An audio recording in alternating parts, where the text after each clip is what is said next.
wabarakatuh. Halo semuanya, perkenalkan nama saya Putu Tirta Junelven, nomor absen 23 dari kelas 11 MP1. Pada video kali ini saya ingin menjelaskan mengenai tata cara prosedur pembuatan paspor melalui online. Tanpa berlama-lama, yuk langsung saja kepada inti pembahasan. Tapi sebelumnya kalian tahu nggak sih apa itu paspor? Paspor adalah dokumen resmi yang dikeluarkan oleh pejabat yang berwenang dari suatu negara yang memuat identitas pemegangnya dan berlaku untuk melakukan perjalanan antar negara. Dokumen paspor ini harus ditunjukkan pada saat kalian memasuki perbatasan suatu negara. Dengan kata lain, paspor juga bisa diartikan sebagai pengganti kartu tanda pengenal kita atau biasa yang kita sebut sebagai KTP. Tetapi, karena KTP kita tidak berlaku pada saat di luar negeri, maka paspor inilah yang akan menggantinya. Dengan demikian, jika seseorang warga negara Indonesia ingin melakukan perjalanan ke luar negeri untuk tujuan pekerjaan, hiburan, atau lainnya, harus memiliki paspor sebagai salah satu dokumen persyaratan.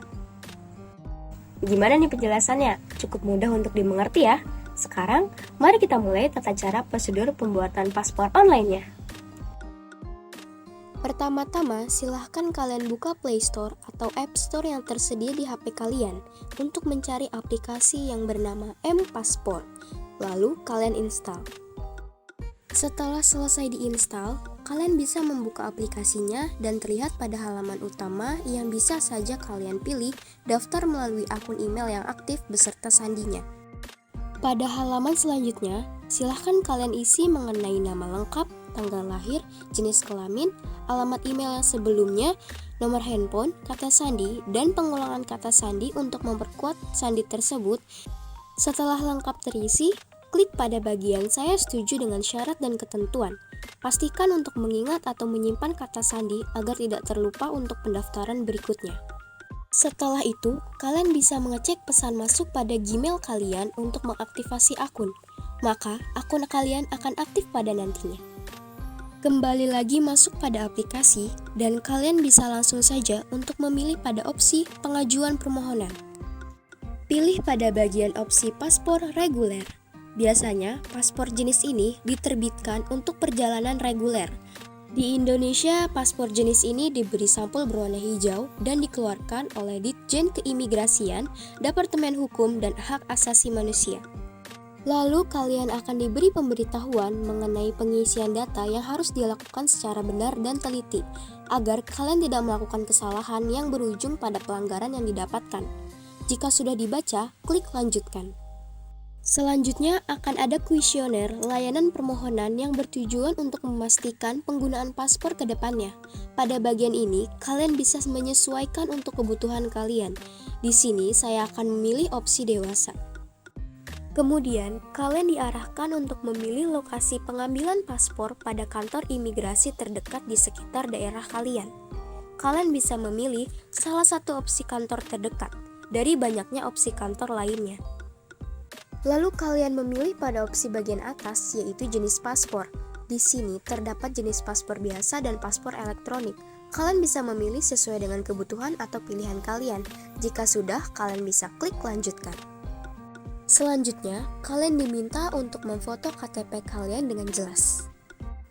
Jika sudah, kalian bisa mengisi mengenai identitas pada foto KTP kalian dengan benar, seperti nama pemohon, nik, tanggal lahir, dan jenis kelamin. Jika sudah, klik lanjutkan. Pada halaman berikutnya, kalian kembali mendapat kuesioner mengenai apakah Anda sudah pernah memiliki paspor. Nah, di sini kalian menyesuaikan dengan pengalaman dan pilihan sendiri. Saya akan memilih pada opsi belum. Lalu, akan ada lagi mengenai pemberitahuan pada aplikasi yang bisa kalian baca terlebih dahulu. Jika sudah, kalian klik lanjutkan. Lanjut pada kuesioner berikutnya mengenai apakah tujuan Anda membuat paspor.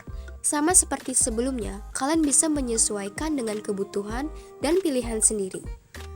Kuesioner berikutnya mengenai negara mana yang akan Anda tuju. Kalian bisa menyesuaikan jika sudah memiliki tujuan negara yang sudah ditentukan. Tetapi jika belum pasti, kalian bisa memilih opsi "Saya belum memiliki negara tujuan" dan klik lanjutkan. Kuesioner selanjutnya, kalian diminta untuk mengisi mengenai nomor telepon keluarga atau kerabat terdekat Anda di Indonesia yang dapat dihubungi. kalian bisa memilihnya sesuai dengan orang yang kalian percayai. Jika sudah mengisi, kalian bisa klik lanjutkan. Kemudian kalian diarahkan untuk mengisi tanggal lahir, jenis kelamin, dan mengupload beberapa dokumen penting seperti iktp, KK, akte kelahiran, atau ijazah, atau akte perkawinan, dan sebagainya, yang bisa kalian pilih salah satu, misalnya seperti akte kelahiran, agar prosesnya lebih cepat. Setelah kalian sudah mengisi dan mengupload dokumennya, kalian bisa mengklik lanjutkan. Kemudian kalian perlu mengisi lagi mengenai tanggal dikeluarkan KTP, kewarganegaraan, alamat sesuai KTP, provinsi, dan sebagainya, sesuai dengan informasi apa yang ada di dalam KTP kalian. Pastikan kalian mengisi dengan sesuai setiap informasi, lalu klik lanjutkan. Lanjut pada bagian keterangan pemohon, dengan kalian mengisi sesuai dengan opsi yang ada dalam aplikasi tersebut. Dan tidak lupa untuk pastikan bahwa setiap informasi yang kalian isi sudah sesuai. Apabila sudah kalian mengisi semuanya, kalian bisa mengklik lanjutkan. Pada tahapan yang hampir selesai, kalian bisa melihat data pemohon yang berisi data-data yang sudah kalian isi sebelumnya. Di sini, kalian pastikan sekali lagi apakah sudah cocok atau belum. Jika sudah cocok, kalian bisa klik lanjutkan. Jika kalian sudah mencapai di langkah ini, maka silahkan kalian atur jadwal mengenai kedatangan kalian ke lokasi kantor imigrasi terdekat. Pada bagian tanggal kedatangan, terdapat beberapa tanggal berwarna yang disertai keterangannya. Misalnya, seperti tanggal berwarna merah, itu artinya kuota sudah full atau penuh. Dan jika tanggalnya berwarna hijau, artinya kuotanya tersedia. Kalian bisa memilih pada tanggal tersedia berwarna hijau sebagai penentuan tanggal terpilih yang akan berubah menjadi warna orange. Lalu, kalian bisa men-scroll ke bawah untuk memilih jam kedatangan ke depannya. Jika sudah, pilih tanggal dan lanjutkan. Kalian bisa membaca terlebih dahulu mengenai pemberitahuan yang diberikan tentang kebenaran data yang diinput. Jika ada salah satu data yang tidak benar, maka akan terjadi kesalahan seperti biaya yang sudah dibayarkan tidak bisa kembali. Jika sudah, kalian bisa klik ya lanjutkan. Biaya tidak bisa kembali ini terjadi sebelum kita datang ke kantor imigrasi. Kalian harus membayar terlebih dahulu. Apabila data-data yang kita sudah input tidak benar, maka uang yang kita berikan akan hangus begitu saja. Maka dari itu, kalian perlu berhati-hati dalam mengisi setiap data pada aplikasi ini. Selanjutnya, kalian diarahkan pada tampilan pengajuan permohonan sukses, yang artinya kalian sudah selesai mendaftar serta mengisi data-data yang ada dalam permohonan tersebut. Pada tampilan ini, klik kartu pada beranda untuk melihat kode kelayanan, kode QR, kode billing, serta tata cara pembayarannya. Kalian klik saja OK. Dan terdapat beberapa informasi mengenai persyaratan dan ketentuan yang harus kalian baca terlebih dahulu. Setelah itu, kalian harus menunggu kode billingnya. Kalian bisa saja mengklik pada bagian kembali halaman utama. Yang harus kalian pahami bahwa nanti kode billingnya ini akan kelihatan atau muncul sebagai kode untuk pembayaran. Nah, apabila kalian sudah disetujui, kode billing akan terlihat dengan tampilan seperti ini. Silahkan kalian menyalin kode billing tersebut dan melakukan pembayaran menggunakan kode billingnya. Dan apabila kalian sudah berhasil untuk membayar, maka kalian bisa melihat statusnya seperti ini, yaitu sudah terbayar atau seperti tampilan checklist. Setelah membayar, kalian bisa mendownload surat pengantar menuju Kanim sebagai syarat untuk membawa bukti ke kantor imigran bahwa kalian sudah melakukan pembayaran. Sekian tata cara prosedur pembuatan paspor melalui online.